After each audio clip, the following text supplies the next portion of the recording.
tell me he didn't just say that. Till the day that I become Hokage, whatever happens, there's no way I'm gonna die!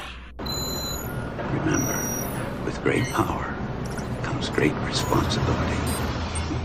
Anime, wrestling, comic books and weed. This is the A.W.C.W podcast with your host, the Twisted King Savage. Smoke weed every day. How's it going, everybody?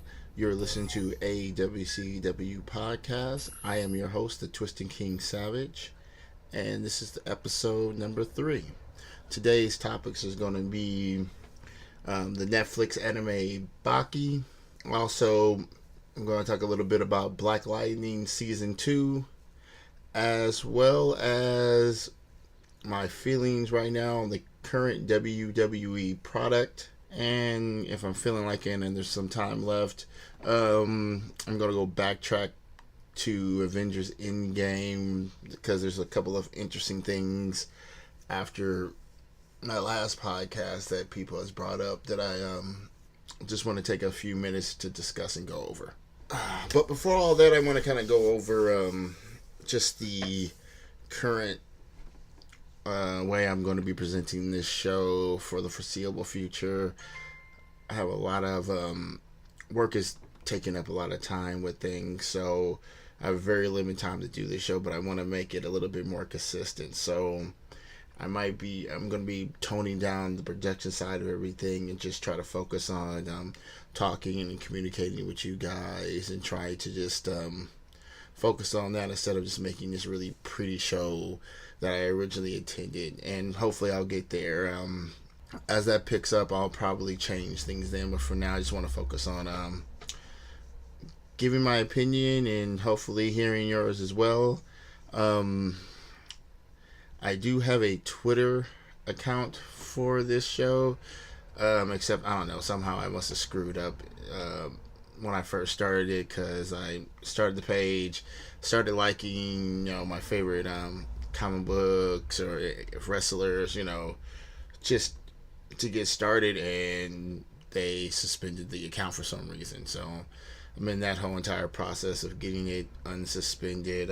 I'll let you guys know when that happens, so you can follow me on Twitter. The podcast Twitter handle will be A.W.C.W podcast. Until then, you can reach me on my personal Twitter at Twisted Savage. So if you want to contact me, hit me up on Twitter. I would prefer Instagram simply because I use Instagram more. I'm definitely going to try to increase my Twitter profile over the next few weeks, just so I can be contacted on both sides. But any questions, comments, anything you want to send in, please hit me on my Twitter at Twisted Savage or Instagram at the Twisted King Savage. And with that being said, I do appreciate the feedback I am getting for everybody who I'm seeing out in the streets in my daily life, asking me about the show, giving me their critiques and their questions and everything. It really means a lot to me that you guys are looking forward to this every week. Just want to take a moment to give a special shout out to my homegirl, Teagues. She just gave me a new design for my show's logo. I love it. I appreciate the time and effort that you took to put into this. Can't wait to smoke one with you soon. I also want to give a shout out to Cape and Cow Comics. This past free comic book day, they did a really cool thing where if you donated $40 in food, you got a pre-designed tattoo at this local tattoo parlor called Sacred Tattoo. So I did donate, and I got me a really cool Thundercats logo tattoo on my forearm. If you like to contact the show or Mr. Savage direct, you can reach him on Twitter at Twisted Savage. You can also contact us on Instagram at the Twisted King Savage and A.W.C.W podcast, or by email awcwpodcast@gmail.com. I just got put on to Baki on Netflix about maybe a month or two ago by my younger brother. He kept telling me to check out this anime on Netflix, and finally I said fuck it and checked it out. The first season's cool. How you say it's a martial arts anime. As you say, I'm really a sucker for tournaments and animes. I love any anime that's got a tournament. Was like Yu Yu Hakusho, Dragon Ball Z had the, has their tournaments, especially the last season of the DBZ with the Tournament of Power. I fucking loved every minute of Dragon Ball Super. Not usually the same tournament concept in Baki, but it's still fighters and these real cool street fights that you can say between different styles and just typical badass characters. And like what I think what makes Baki really fucking cool is that these guys just dish out and take massive amount of punishment. Like at one point I think one dude got hit in the face with a straight grenade and somehow fucking survived that shit and was still kicking ass.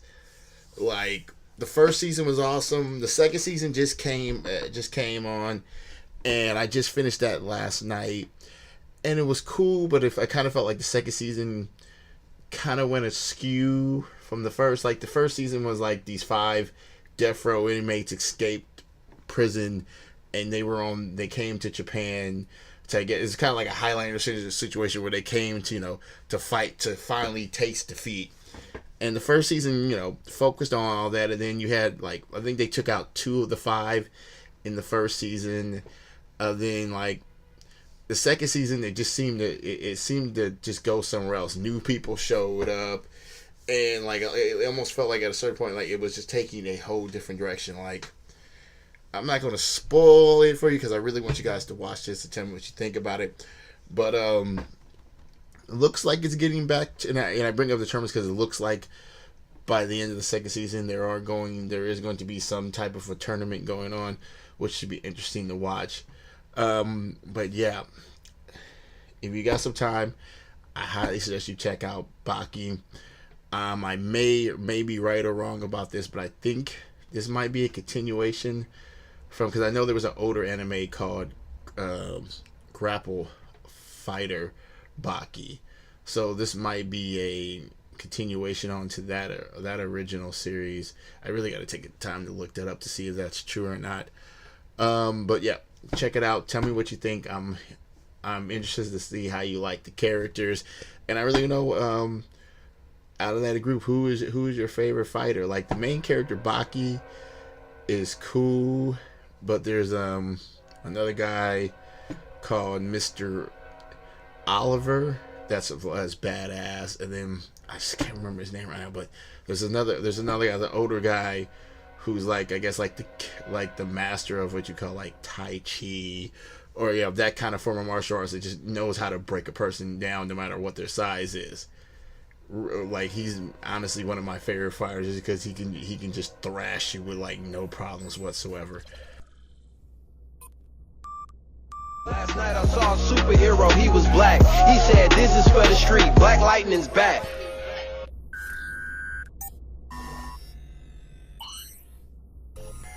Alright, now on to Black Lightning. Now, I don't watch too many of the DC television universe or shows. I don't know, to me, they just, most of them comes off as cheap knockoffs. I guess the Flash is kind of cool, but there's just nothing that really pulled me into the show, and I really probably should like it more because at least they're trying to make it look somewhat like the comic book, so I can respect that. But that was it. Flash, Supergirl, to me, Arrow was just nothing more but was like, we want a Batman series, but we can't use Batman, so how about we find somebody as close to Batman as possible? Fucking Green Arrow was the guy. I mean, I knew that had to be the case when, like, I don't watch the show like that, but I think like one of the big villains he had to face was Ra's al Ghul. Like, I can't remember at any time Ra's al Ghul in actual comics going up against Green Arrow unless Batman was there as well, and Green Arrow just got caught up in the bullshit. But if anybody knows of a story like that, please let me know. All right, but getting back to Black Lightning, I really enjoy the first season.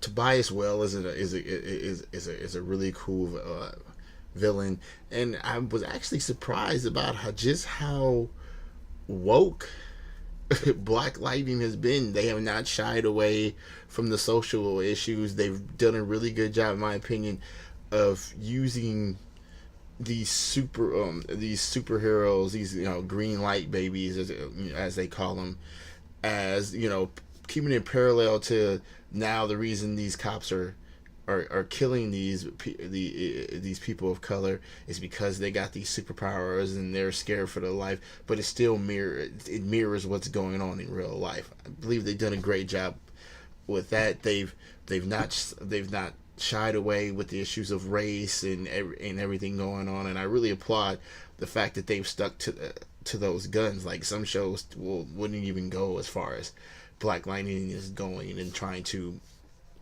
face these issues in a superhero format. I thoroughly enjoyed the first season from the very beginning.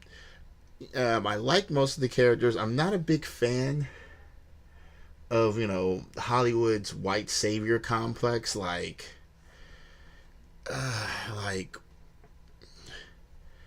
I respect the relationship that they develop between the character Gamby and Jefferson Pierce, but like every time I watch that, I just see that's just that Hollywood influence that no matter what this character of African American says, has to have a white guy that's watching his back and still protecting him at all costs. It's kind of weird to watch that, but like I get it, and it doesn't really detract too much of the show for me, because it really does play into the narratives that they're showing. So that's just my little personal gripe with the show. But like, I like the guy who was it, James Remar. I think that's the actor that plays Gamby. He's always been one of my favorite actors in Hollywood. I've loved most of everything I've ever seen him in. But the second season, basically, if you haven't seen the first season, it ends with. Now I'm not going to go into a full recap of the show, but the long and short of the show this season is that you have these kids that's been in pods for 30 years, all metas with powers, and the idea of what to do with them, and it just becomes this debate back and forth of how to deal with them. You can see the ideas of this shadowy government organization wanting to use these metas for their own purposes. We've seen that story before, and it, like the show does, it parallels what's going on in a superhero format, but it's also what happens in real life that these people of color was experimenting on as kids. I mean, we've seen that with the Tuskegee experiment, and things like that has been happening historically for years. So they take a very real concept and spin it for this show. I really enjoyed watching the actor who plays Tobias Well. I think his name is like Marvin Creedon, something like that. But I'll have to look it up later. But like, his portrayal of Tobias Well is captivating. Every scene he steals with how he owns that character. Now on to the coolest thing I like probably the most about Black Lightning is that you can almost say it's the first black family superhero show, where most of the family are Metas. Black Lightning is, and he has 2 daughters, Thunder, and I think they haven't revealed it yet on her name on the show, but the youngest daughter is supposed to be named Lightning. So it sets up a really cool dynamic of dealing with family, superpowers, and just all that entails with dealing with life. I mean, I've there's points at the show where I get annoyed with some of the dumb things that they do, but in the overall scheme of things, it's been enjoyable to watch. I suggest if you haven't checked it out, please check it out. I mean, I know they're coming out with a season 3, but I know latest rumors I've heard is that after season 3, if viewership doesn't pick up, they might cancel it, and I think that would be a real big loss, especially to their shows. Like, I feel like Black Lightning is they're literally most progressive show. I mean, and that might be on my own opinion because that's the only show of theirs I've really watched. But yeah, check it out. Let me know what you think. Let me know who your favorite characters are. What do you like? What you don't like? I'm always interested in wanting to know how you feel about that type of stuff. Screw you! You're fired! You're fired! Whoa! You're fired!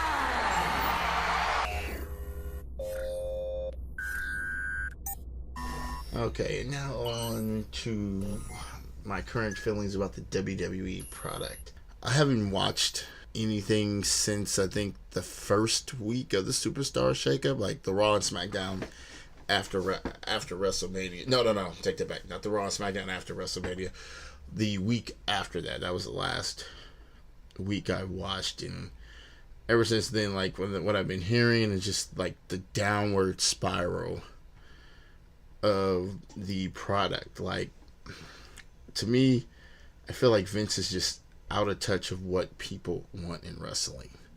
Now, I know I can't speak for everybody who's a wrestling fan, but like, I can say this, like, if you're going to tout to be the, weekly episodic, the end all be all of wrestling, the pinnacle, then one of the first things you need to focus on is continually to deliver a fucking good story. And what pisses me off about the WWE is that they show that they can, when they listen or when they want to, they can tell a good story.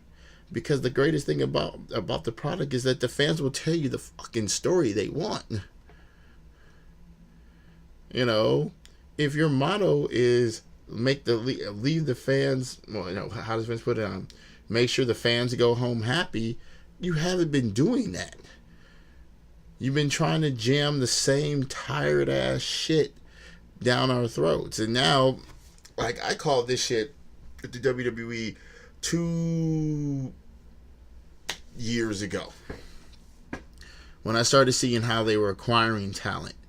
They wasn't acquiring talent to build a product. They were just acquiring talent so other people couldn't play with them.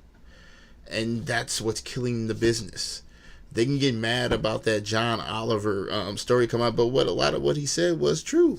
It's a lot of things I've been saying that I've had a problem with the WWE product for years. The independent contractor bullshit that they had, that the wrestlers have to sign. Like, Vince has to understand he's working so hard to protect his product in an era and a time where there's enough fucking viewership for everyone. No one is just going to watch New Japan and not WWE, and you're fighting for ratings and viewership on the shows. Like, most people are streaming. That's how they're viewing their content. There's still those who are watching live and stuff, but at the end of the day, I've been saying WWE needs to focus on being like the Netflix of wrestling, to where from the WWE network I can connect you to almost any other promotion, at least their back catalogs and their libraries. Like, I would pay extra for TNA content on the WWE Network, ROH, whatever, or some of these other smaller promotions. Help them build a name for themselves without you having to have direct contact. You can offer them a distribution, like, hey, we can help you reach a wider audience if you allow us access to your video library. Like, and when I tell this to people, they're like, no, it can't be done. It was like, if there's a will, there's a way. Like Netflix, Hulu, everybody does this at some point. So why not WWE? It's the smarter play that would gain them a whole lot more money than trying to just outproduce. Like, every time they try, like, setting up WWE NXT UK, like, that's just, at a certain point, it's just too much wrestling from the same source. Like, the WWE to me has become the McDonald's of the wrestling world. Like, there's no real substance. It's just content, food, or whatever you want to call it. I mean, I'm probably explaining this terribly, but like, they can do so much better, but they just choose not to. Like, they don't want to play ball. They don't want to work with the business. They want to keep everything to themselves. And the moment that they have competition that might actually help them get off their asses, they do dumb shit. They hold wrestlers. They fuck up careers just because they can. Like, right now, WWE is becoming everything that's wrong with wrestling. And I know people are not gonna like the fact that I said that shit, but it's the honest truth. I mean, look what they do to half these people's careers. They give them shitty gimmicks, racist gimmicks, bullshit gimmicks. And then when the fans don't like that shit and they spit it back in their face, they blame the wrestler for it. Not the fact that you gave me a shitty goddamn idea. I mean, look at what Cody Rhodes had to do with Stardust. And that's why people fucking respect Cody Rhodes, because he took a fucking shitty ass gimmick and he did something with it. That's why people respect the fucking New Day. They took a shitty ass gimmick that Vince gave them and they fucking made able to turn it into something. But not everybody can do that shit. Not everybody can survive that bullshit. But WWE keeps doing it and blaming the wrestler. Why? Because they have an endless pool of talent they can just keep pulling out of. Because they don't care. Because it's just more meat for their fucking WWE grinder. Yes, WWE can create some great moments, but also a lot of those moments are manufactured. Like, some of the greatest things we liked about your best WrestleMania moments was the fact that we did not know this was going to happen. Like, look back to, what was it, WrestleMania 18, Rock versus Hogan. Like, who would have known the crowd would have went the way it went in that match? Who knows how that stuff was going to go down? But sometimes I feel WWE focuses on trying to create a moment rather than allowing a moment to have its time, to be a special moment.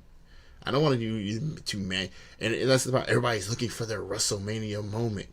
Why don't you focus on doing your job and creating that moment rather than try to manufacture it? Like, can you imagine if sports like the NFL or NBA, well, some people, they probably do manufacture these moments, but can you imagine if they practiced or they thought out a Steph Curry 3-point buzzer shot? Like, okay, Steph, you going fake left, cut right, step back, hit the shot, moment, everybody's gonna love you. And since I'm talking about this, I might as well cover their women's revolution. Now, I'm gonna start this by saying I love all the women in the WWE, Becky, Natalya, and my problem is not with the women in WWE in particular. These ladies have done a phenomenal job of what they've been given. Fucking Becky Lynch, Natalya, Charlotte, Sasha, Bayley, all the women in the WWE need to be commended about the work that they're doing. But, like, to me, WWE is still not doing enough. You're only pushing certain females. You're convoluting the storylines. It's just, to me, it's more fan service than actually a woman's revolution. I mean, if you look at companies like TNA, they're using their women's wrestlers a whole lot better than WWE was. Like, WWE is touting this women revolution now, but if you were watching TNA, what, 4 or 5 years ago, with Gail, Kim, Awesome Kong, and all them, they were killing women's wrestling way before WWE started this initiative. They were putting on phenomenal matches. But yet now, when the WWE does something like, and this is the shit that kills me, because WWE does one thing, but yet they're, when it shows their true colors, you're making a deal with Saudis, or your woman's revolution can't even fucking go. So what the hell is the point? What are you doing, WWE? You're saying one thing and doing another. That's your biggest issue to me. Your actions does not coincide most of the time with what you're saying and what you're trying to get across to the fans. And let me just continue on the whole WWE money train. Like, we've seen this past year just how much that money means to the WWE, to making their deals with the Saudis and the shows, and the fact that those shows are fucking killing your product because they are demanding that you bring in guys like Goldberg or Oberg, or whatever the fuck you want to call him now, fucking Brock Lesnar. These guys who are not bringing any fucking value to your product, to any fan who really fucking cares. We're tired of seeing Brock. We don't want to fucking see Goldberg. We don't even want to see Taker. And as much as we love Taker, it's not because we don't want to see him. It's because Taker's old as shit. The mystique is fucking falling every time you cart his ass out there. All for a cheap fucking buck, because your nuts is in the sling because you made a deal with people that you can't fucking back out of. So now your product has to suffer, and you're sitting there wondering why people aren't watching. Like, you spent all this time building up NXT, creating the next crop of superstars, and you do fucking nothing with them. Like, Sanity could have been one of the best stables to hit the WWE, and you did nothing with this group. Not a single fucking thing. Now you have Lacey Evans going up against Becky Lynch, the man, which kills me, because you killed Lacey Evans before she ever started with that stupid ass, I'm gonna come out, twirl around, and just walk back up. If that was the case, this is how I'd book Lacey. If that was the case, and her finisher, the woman's right, is so devastating, I'd have had her come out, do that shit, walk up to somebody, and fucking lay them out with the damn woman's right, and bow and walk back up to the round. I'd have gave you 10 weeks of that. Just her to come out, hey, blink. So at least when she came out there the night after WrestleMania and did that to Becky Lynch, at least it'd have been like, oh, shit, like something. But it was just like everybody knew where we were going. It was paint by numbers. Becky's the champion of Raw and SmackDown. We need an opponent on Raw. We need an opponent on SmackDown. So let's roll out this chick that we have not had step in the ring this whole entire time for a single match. Brilliant fucking WWE. Fucking brilliant. I'm going everywhere at this point. Now I like with AEW coming out, I understand why WWE is scared and why they're worried, because AEW is a real legitimate threat. And I hear some people laugh thinking that AEW is gonna fucking fail, but I have a sneaky suspicion that AEW is going to kill WWE's ratings, because it's already dying. We can see that, like, WWE has become the new WCW. And if you don't believe me, just look. Shitty booking like WCW, was doing terrible contracts, you know, spending loads of money on over the hill, non-important stars, and just acquiring all the other talent that no one else, just to keep them from anybody else from using them. They have no plan for these people. Just, hey, come to WWE, you'll make a lot of money and sit around and do fucking nothing with your career. Pretty much. Like, if you want to, if you want to put your career on easy mode, yeah, go to the WWE, get that, was that downside contract money, you know, get told what to say, what to do, how to run your character and all that stuff, because you don't get that anymore. You don't get that freedom to adjust or do anything. Nope. It's got to be how Vince wants it, how Vince sees it. You know, your whole entire career is basically in the hands of one man, that if this person doesn't understand who you are, what you're trying to be, you're not going to go anywhere. You have no opportunity to put yourself over, because you're never going to get that medium to do so. You'll get exposure, but by the time people know who you are, you might be so poisoned by WWE that no one would ever get behind you. I mean, look at cats like Damien Sandow. Like, once you try to step out that WWE shadow, but after they booked you like a dumbass for like 4 or 5 years, nobody could take you serious.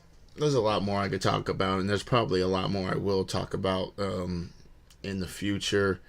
But I'm just going to leave it with I'm going to close it right here, right now. If you like to contact the show or Mr. Savage direct, you can reach him on Twitter at TwistedSavage. You can also contact us on Instagram at the Twisted King Savage and A.W.C.W podcast, or by email awcwpodcast@gmail.com.